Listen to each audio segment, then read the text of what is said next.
Hello and welcome to this month's Q&A with CNA. I'm here with Dan Mucci from the Child and Adolescent Behavioral Services Center, and you are the Marketing and Development Coordinator. Yeah, and you were on over a year ago. I think we came to one of your offices and did a little show with you, but it's been a while. Yeah, it was actually back at the beginning of the school year in September, and we were talking about Mental Health Week then too. So. All right, so we are smack dab in the middle of Mental Health Week. So tell us what's going on for that. So typically it's in May because it's National Mental Health Awareness Month, which is why I'm wearing the green ribbon today.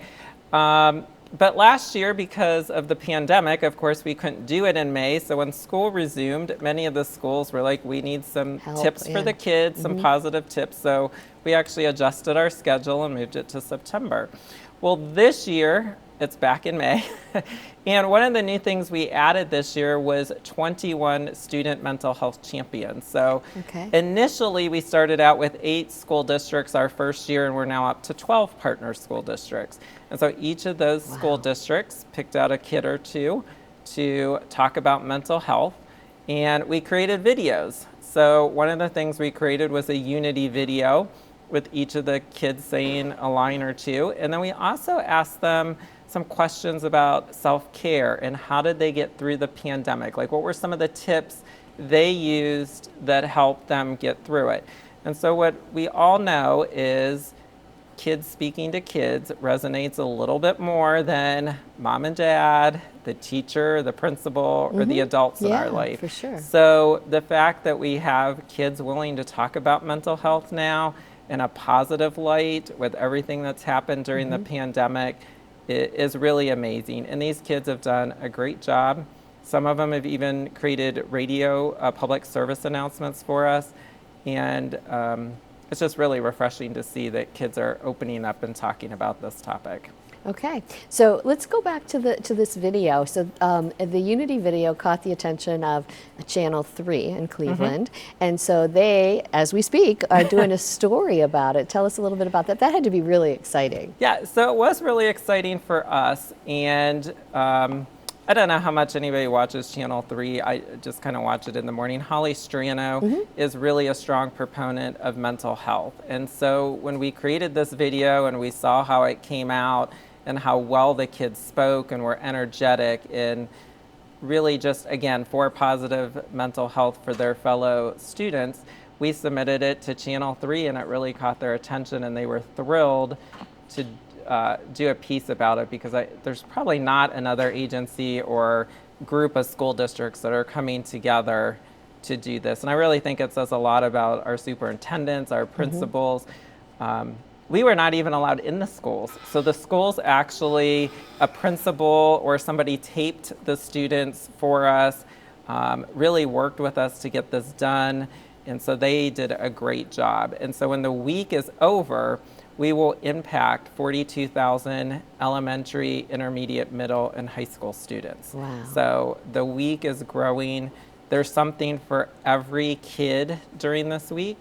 So I know we focused a little bit on the high school kids, but at the middle school kids, so they all some things, they all have posters hanging up in their schools like this. Okay. They're having morning announcements read, and then they're getting mood-changing pencils. So sometimes it works well when I do it, but when you kind of do it, if you're warm, it changes colors. If you're cold, it goes to different colors. It's just something different we haven't done. I never even saw anything with like that. With the middle school kids. And then with our elementary kids, again, there's age-appropriate posters that they see, so they're actually seeing themselves.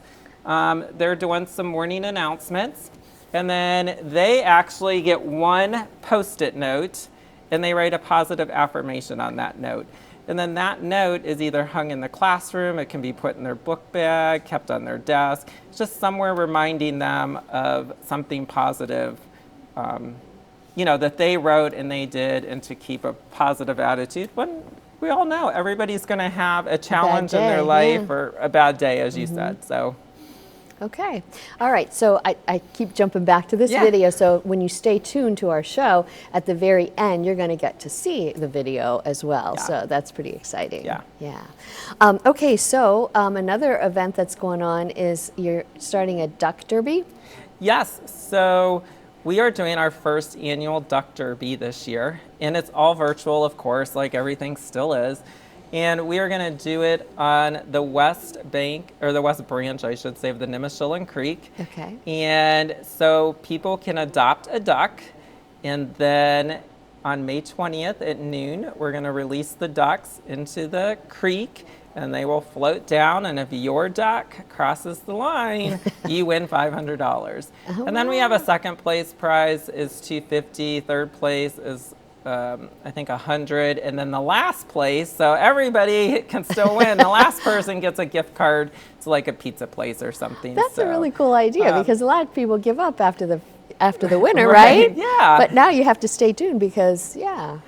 So we have some sponsors, and then what's really neat is one of our preschools that we work with, the teacher bought 14 ducks, or adopted 14 ducks, and the kids are going to paint the ducks, and then they're going to watch their duck, they're hoping float across the line and win, but they'll be able to pick it out. So it's really kind of fun.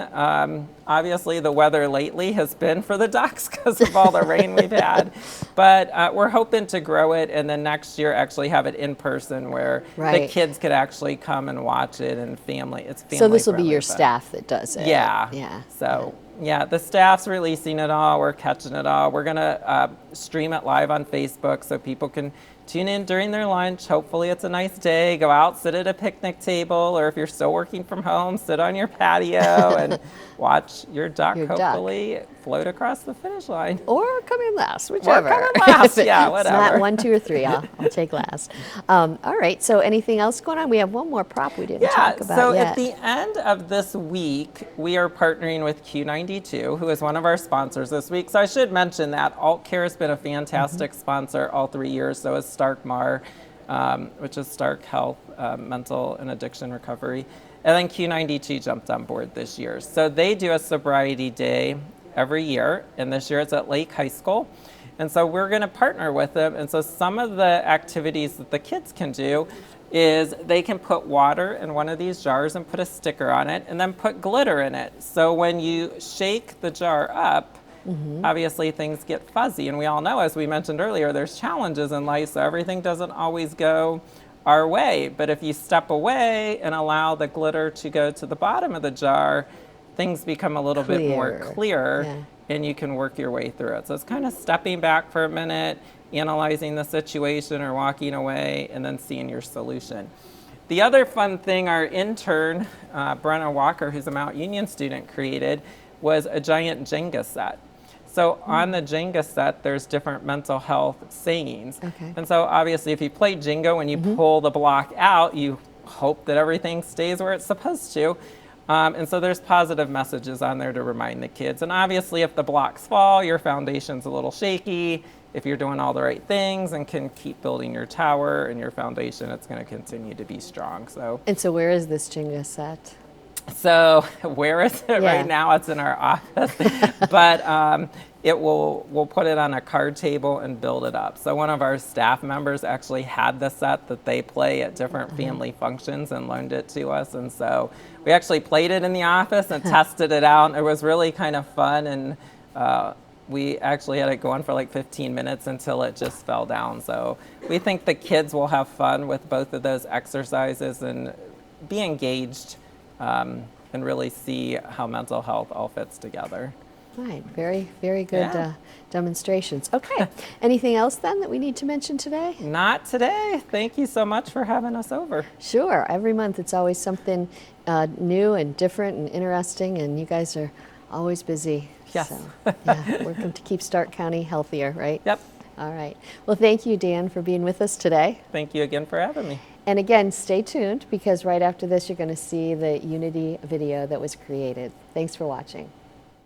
Welcome. Welcome. Welcome. Welcome to Stark County Schools. Stark County Schools. Stark County Schools Mental Health. Mental Health Week. Mental Health Week. Welcome to Stark County Schools Mental Health Week. This week we celebrate the importance of mental health with our classmates across Stark County. Over the past year, challenging circumstances have risen for each one of us. Many of us have experienced anxiety, depression, loneliness, and isolation at some point. Some of us have lost the opportunity to have a full sports season, perform choir concerts and drama productions, or participate in other extracurricular activities we enjoy. We have missed the opportunity to support each other in person for school events like graduation games, concerts, and more. But throughout these continued changes, we have learned that mental health is just as important as physical health, and it is okay to ask for help or lean on a friend. We have learned how important resiliency skills are and how to use self-care tips like journaling, exercise, proper eating habits, and how to listen to music to help us feel better. As students, there are also many resources we can reach out to for advice and help when things aren't right, like our school counselors and each other. And talking about your own struggle with mental health is nothing to be ashamed of. Recognizing your needs and asking for help is a sign of strength and courage. If talking to people isn't your style, try instead to be mindful of your present moment and feelings. Practice good self-care to help manage your stress more effectively and work through tough situations. Socializing may look different right now, but we can stay in touch via text, FaceTime, Zoom, and more. Socializing deflects feelings of loneliness and helps sharpen memory and cognitive skills.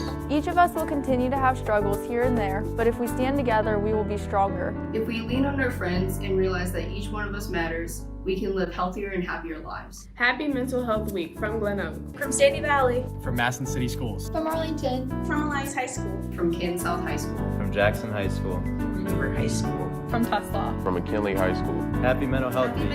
Happy Mental Health Week. Happy Mental Health. Happy Mental Health Week. Happy Mental Health Week. Happy Happy Mental Health Week.